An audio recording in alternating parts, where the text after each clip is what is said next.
সবকার সিপাত করে আমার কোটি কোটি প্রণাম রইল। আর আজকে বাবা, আজকে যার কথা না বললে বড় বৈষ্ণব অপরাধ হয়ে যাবে।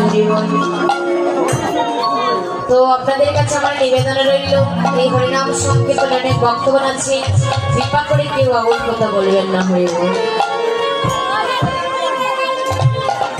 আজকে যার কথা না বললে বড় বৈষ্ণব অপরাধ হয়ে যাবে। আজকের এই যেসব বক্তব্য নামার, যেসব বক্তব্যের অক্লান্ত পরিশ্রম করে এত গুরুত্বপূর্ণ কাজ পেয়ে রেখে এই হরিনাম সংকীর্তনের আয়োজন করেছে, সেই সকল বক্তব্য রয়েছে পাঠ করি আমার কোটি কোটি প্রণাম। বাবা, শাস্ত্রে বলেছে মানুষকে প্রণাম দিলে সেই প্রণাম ঈশ্বরে মিলে। কবি চণ্ডী রায় যিনি উচ্চ কণ্ঠে বলেছেন, তিনি সবার উপরে মানুষ সত্য তাহার উপরে।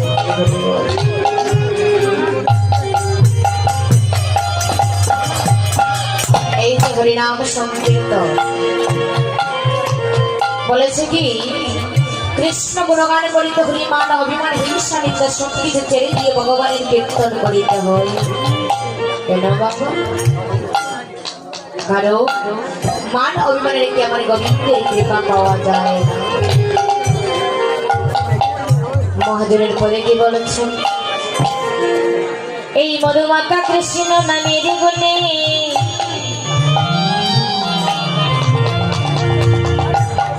হৃদয়ে যত রাশি রাশি পাপ আছে,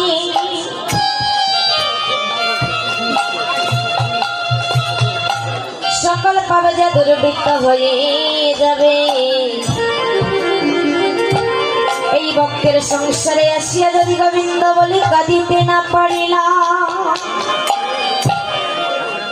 যদি হা কৃষ্ণ কৃষ্ণ বলে নয়ন জলে বাসিতে না পারিলাম,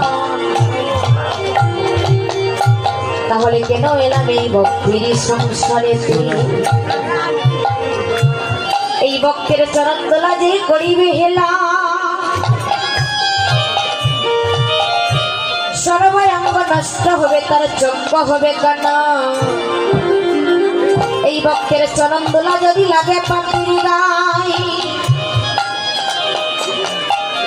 সেই পাখি অনাসী ওই বৈকুণ্ঠ ধামে যায়। এমন মানব কুল জনমনি এত ঘটা গৌড় সেবায় আজ লাগলো না গো।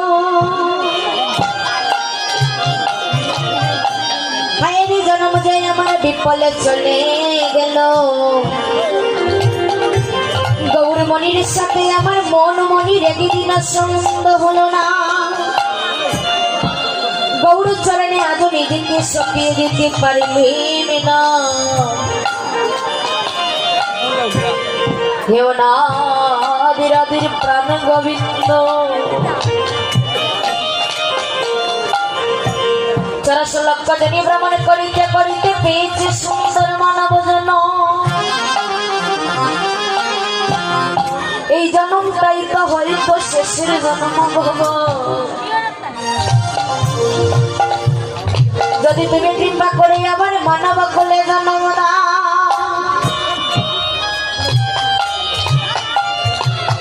তাহলে কোন বনির গণে জন্ম দিও না প্রভু।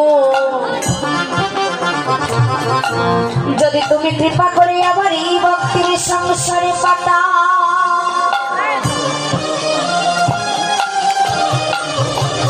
জন্ম দিও একজন কৃষ্ণ ভক্ত বাবার ঘরে।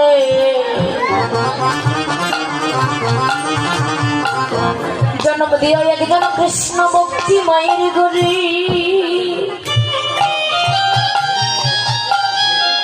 আর আমি যেন কৃষ্ণ ভক্তি মায়ের ঘরে জন্ম